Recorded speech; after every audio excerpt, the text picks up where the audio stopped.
तिमाही देते हैं, 6,000 रुपया सालाना देते हैं। आखिर 6,000 रुपया सालाना आप तो देते हो, लेकिन लाखों की फसल उसकी चरा लेते हो। छुट्टा जानवरों से लाखों की फसल चरा लेते हो, उसका कोई हिसाब किताब नहीं। 6,000 रुपया दिया तो बड़ा ताल ठोकते हो। सावधान रहना, किसानों के साथ ये धोखा है। आज लोकतंत्र कुचला जा रहा है, लोकतंत्र कुचला जा रहा है। ईडी, सीबीआई, इनकम टैक्स का दुरुपयोग सभी विपक्षी पार्टी के नेताओं के खिलाफ किया जा रहा है, इसलिए कि सरकार हिटरशाही के रास्ते पर जा रही, सरकार तानाशाही के रास्ते पर जा रही, सरकार मनुवाद के रास्ते पर जा रही है। लोकतंत्र को खत्म करना चाहती है, मनुवाद यथास्थितिवाद को स्थापित करना चाहती है। आज देश बेचा जा रहा है, क्या आपको नहीं याद है? देश के सभी बंदरगाह बेच दिए गए, सभी एयरपोर्ट बेच दिया गया, एयर इंडिया बेच दिया गया, सभी रेलवे स्टेशन बेच दिए गए, कई दर्जन ट्रेनें बेच दी गई, यहाँ तक कि LIC जैसी बड़ी संस्था बेच दिया गया। वो तो जाने दो। अभी एक साथी हमारे काशी विश्वनाथ से लौट के आए, कहें हम शंकर जी के दर्शन करने गए थे वहाँ विश्वनाथ जी का। हमने कहा क्या देखा? कहा साहब अब तो वहाँ माला, फूल और मिठाई जो चढ़ाई जाती है वो भी अदानी के लोग देते हैं, वो भी सारे लोग, यानी बड़े बड़े मंदिरों पर भी अदानी के लोग बैठा दिए गए हैं। अब वो वही जाने, अंदर जाने का प्रवेश देंगे, गाड़ी का कहाँ पर आप खड़ी करनी है स्टैंड का, वो भी पर्ची अदानी के लोग काटेंगे। आप फूल माला लोगे चढ़ाने के लिए, पहले माली देता था, अब माली नहीं देता, अब अदानी के लोग देते हैं। पहले मिठाई जाती थी तो हलवाई देता था, अब मिठाई हलवाई नहीं देता, अब अदानी के लोग देते हैं। ये क्या है? कब आँख खुलेगी? इससे साथियों मैं आपसे कहना चाहता हूं, भोजन आपका इंतजार कर रहा है और मेरी बात शायद लंबी होती जा रही है, इसीलिए आज मैं केवल इतना ही कहूंगा। मैंने इसलिए बोला कि कभी कभी आप लोग सत्ता के गलियारों से घूमने वाले जो हमें गुमराह करने के लिए घूमते रहते हैं, उनको आप उचित जवाब नहीं दे पाते हो, लाजवाब होते हो, वो अपनी गलत बात मनवा जाते हैं और आप सही बात भी नहीं कह पाते हो।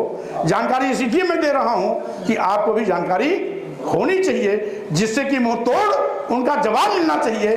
सच की सच होनी चाहिए, झूठ झूठ होना चाहिए।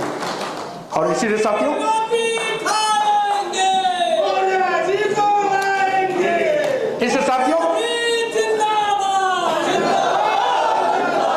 बीच में नारा नहीं, बीच में नहीं। साथियों मैं आपसे कहना चाहता हूं, हमारे सामाजिक परिवर्तन के महापुरुषों ने जो एक लंबा संघर्ष किया,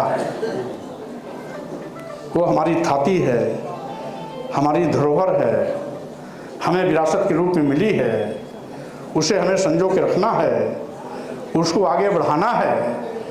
जब अंग्रेजी हुकूमत से लड़ करके हमारे महापुरुषों ने हमें सम्मान स्वाभिमान दिलाने का काम किया, पढ़ने लिखने का अधिकार दिया, धन धरती शिक्षा सम्मान से लैस किया, आज तो बाबा साहब डॉक्टर अम्बेडकर का भारतीय संविधान है जो हमारे संरक्षण में खड़ा है।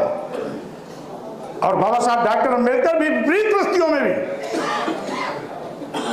वो अपने जमाने की दुनिया के 6 बड़े विद्वान में से एक थे। दुनिया के वो किसी भी बड़े पद में, किसी भी विश्व के किसी देश में किसी बड़े पद पर रह सकते थे, लेकिन उन्होंने सोचा कि दुनिया के सबसे पढ़े लिखे डॉक्टर अंबेडकर के साथ अगर ऐसा व्यवहार हो सकता है, तो डॉक्टर अंबेडकर जिस समाज से आए हैं उस समाज के अंतिम व्यक्ति के साथ इनकी बदसलूकी क्या होती होगी, इसका अंदाज नहीं लगाया जा सकता। इसलिए इस देश के करोड़ों करोड़ों दलितों, अल्पसंख्यकों, पिछड़ों, आदिवासियों के लिए उन्होंने अपनी खुशी त्याग करके हमारी खुशी के लिए पूरी जीवन लड़ाई लड़ी। इसीलिए साथियों आज के इस अवसर पर मैं जहां अपने नवनिर्वाचित प्रदेश अध्यक्ष श्री लहरी जी का अभिनंदन इस अपेक्षा के साथ करता हूं, चूँकि वो भी बहुजन समाज के पुराने साथी हैं, मिशन से ओतप्रोत हैं। इस बाबा साहब के मिशन, मानव काशीराम के सामाजिक परिवर्तन आंदोलन और हमारे महापुरुषों की विरासत को आगे बढ़ाने में हमारे सहयोगी सिद्ध होंगे। इसी के साथ ही साथ हमें और भी विंग आज घोषित करनी थी, मैंने नहीं किया। राष्ट्रीय कार्य समिति के पदाधिकारियों की घोषणा करनी थी, क्योंकि सारी खबर एक दिन फ्लैश हो ये उचित नहीं होगा। हम बारी बारी से सभी पदाधिकारियों की घोषणा करते चलेंगे। सभी विंग बनेंगे, यूथ विंग भी बनेगा, महिला विंग भी बनेगा, बुद्धिजीवी प्रकोष्ठ भी बनेगा, जो आज बन गया विनोद मिलिंद जी और उनके सहयोगी के नाम श्यामलाल जी बना दिए गए। अब इसके बाद जितने भी विंग हैं, एडवोकेट्स अधिवक्ता संघ का अलग बनेगा, डॉक्टर का अलग बनेगा, इंजीनियर का अलग बनेगा, श्रमिकों का अलग बनेगा, किसानों का अलग बनेगा, शिक्षकों का अलग बनेगा। हम सबका बारी बारी सब बनाएंगे। इसलिए अभी कमलाकांत गौतम जी ने अपने बायोग्राफी में बताया कितने उतार चढ़ाव राजनीति में आए, कितनी बार जलालतों का सामना करना पड़ा, कितनी बार अपमानित होने की भी नौबत आई, लेकिन मिशन के प्रति समर्पण था, इसलिए अंतिम दम तक चलते रहे। और जब देखा कि अब चलना मुश्किल हो गया तो उन्होंने अलग से रास्ता चुना। और साथियों, हमें खुशी है हमारे पुराने मिशन के साथियों का जमावड़ा फिर से शुरू हो गया है राष्ट्रीय शोषित समाज पार्टी के लिए। माननीय भगवती सागर साहब जी, माननीय गौतम जी और हमारे भाई ब्रजेश प्रजापति जी, हमारे वाम से भी तमाम साथी, और साथ ही साथ तमाम साथियों के यहाँ आज शादी पड़ी है। वो जिम्मेदार साथी जिनको यहाँ आना चाहिए था, किसी घर पे लड़की की शादी है, किसी घर पे लड़के की शादी है।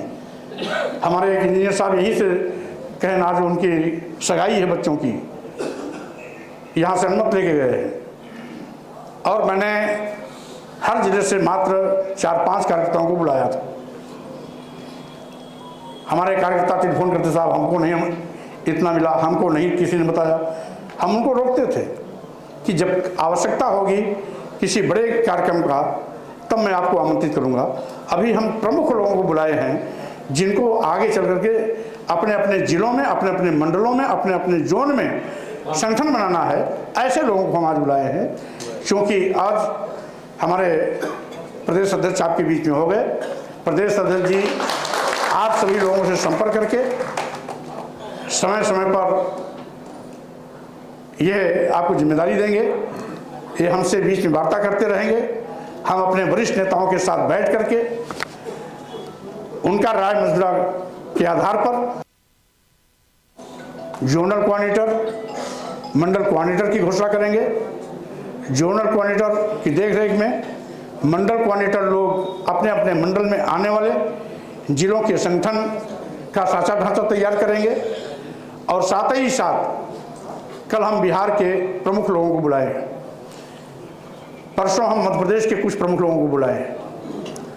हमारी कोशिश होगी, क्योंकि उत्तर प्रदेश देश का सबसे बड़ा प्रदेश है, इसलिए शुरुआत हमने उत्तर प्रदेश से किया है और बारी बारी से हम विस्तार करेंगे, संगठन का भी और क्षेत्र का भी। यानी हम उत्तर प्रदेश के बाहर भी विस्तार करेंगे। और साथ ही साथ हमारी कोशिश होगी कि आप जैसे मजबूत मिशन के साथियों के बिना पर हम मानव काशीराम जी की इस कारवां को आगे बढ़ाने में सफल होंगे। इन उम्मीदों के साथ आप सभी लोगों को आप सभी लोगों को बहुत बहुत धन्यवाद, बहुत बहुत शुभकामनाएं, इस अपेक्षा के साथ कि आप अपने अपने जिलों में अच्छे कार्यकर्ता ढूंढ करके संगठन बनाने की प्रक्रिया में अपना भी राय मशविरा हमें देते रहेंगे। बाहर आपका भोजन इंतजार कर रहा है, इसलिए उठने के बाद आप सभी लोग वहाँ पर जो भी आपके लिए भोजन के रूप में मौजूद है उसको ग्रहण करना।